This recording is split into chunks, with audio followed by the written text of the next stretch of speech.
అందరికీ నమస్కారం. నాకు ఒకటి అనిపిస్తుంది. ఏమిటంటే, మనకు అలవాటు లేనిది ఏది కూడా చెయ్యొద్దు. ఒకవేళ ఏదో తెలిసో తెలియకో చేసినామా అనుకోండి, మళ్ళీ అదే తప్పుని మళ్ళీ చెయ్యొద్దు.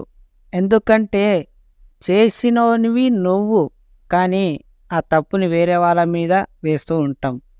అసలు ఎందుకు ఇలా చేస్తారు అనేది కరెక్ట్గా బాగా మీరే ఆలోచించుకోండి. మీ లోపల ఉన్నోడు వాని క్వశ్చన్ వెయ్యండి. ఎవరికంటే నీ మనసుకు క్వశ్చన్ వేసుకోండి.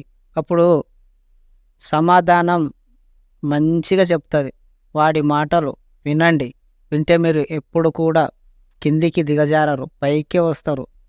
నీ లోపల ఉన్నోడు కన్నా ఎవ్వడు గొప్పగా చెప్పలేడు. నీ గురించి నీ లోపల ఉన్నవాడికి ఎక్కువ తెలుసు. ఇది వాడు ఏం చెప్తాడో అదే వినండి.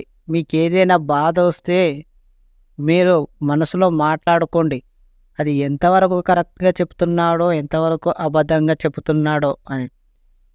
మనం మనం అద్దంలో చూసుకున్నప్పుడు అబ్జర్వేషన్ చెయ్యండి. మనం ఏం చూస్తున్నామో అదే మనకు అద్దంలో కనిపిస్తుంది. మన అందం గురించి ఎలా పొగుడుకుంటామో ఆ అద్దంలో చూస్తే మేము ఇంత బాగున్నామా అని మనదే అనిపిస్తుంటుంది. ఎప్పుడు కూడా ఎదుటోడు మాటలు వినడం కన్నా నీ మాట నువ్వు విను. ఎందుకంటే ఎప్పుడు కూడా నీ లోపల ఉన్నోడు ఎప్పుడు నీవు బాగుండకూడదు అని ఎప్పుడు కూడా కోరుకోడు. నువ్వు మంచిగా ఉండాలని కోరుకుంటాడు, కానీ వాడిని తీసేస్తావు.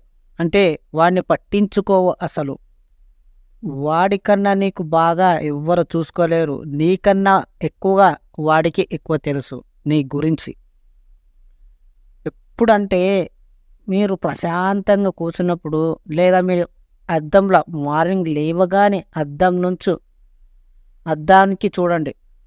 మీ ఫేసు ఎలా ఉంటుందో ఎలా లేదో, అసలు నేను ఎవరిని అని మీకు మీరే క్వశ్చన్ వేసుకోండి. అప్పుడైనా మీకు అర్థమవుతుంది.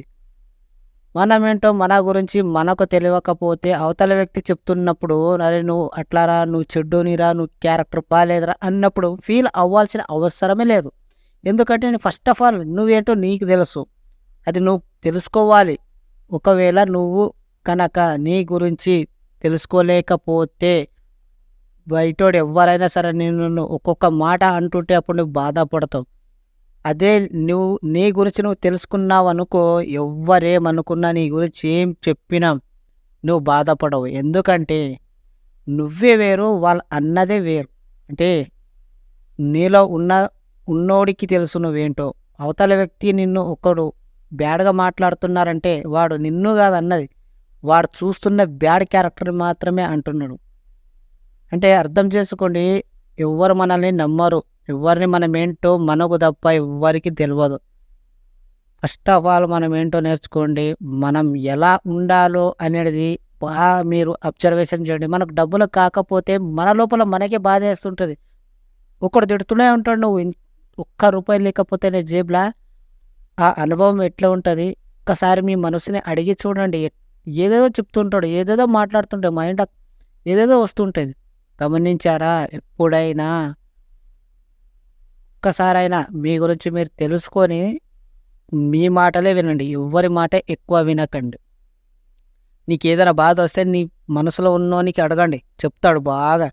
లేదా నీకు ఏడుపు వస్తే నీ మనసులో ఉన్న మాట్లాడకుండా ధైర్యంగా చెప్తాడు, ధైర్యం చెప్తాడు నీకు. మనమేంటో మనం తెలుసుంటే చాలు. అవతల వ్యక్తి ఎవరేమనుకున్నా మనకు ఏమి తెలియదు. ఎందుకంటే మన గురించి మనకే ఎక్కువ తెలుసు కాబట్టి. ఓకేనా ఫ్రెండ్స్? ఇది నాకు తెలిసింది చెప్పాను. మీకు ఎంతవరకు కరెక్ట్ అనిపించిందో మీరే చెప్పాలి. బట్ పూర్తిగా విన్న ప్రతి ఒక్కరికి థ్యాంక్ యూ సో మచ్.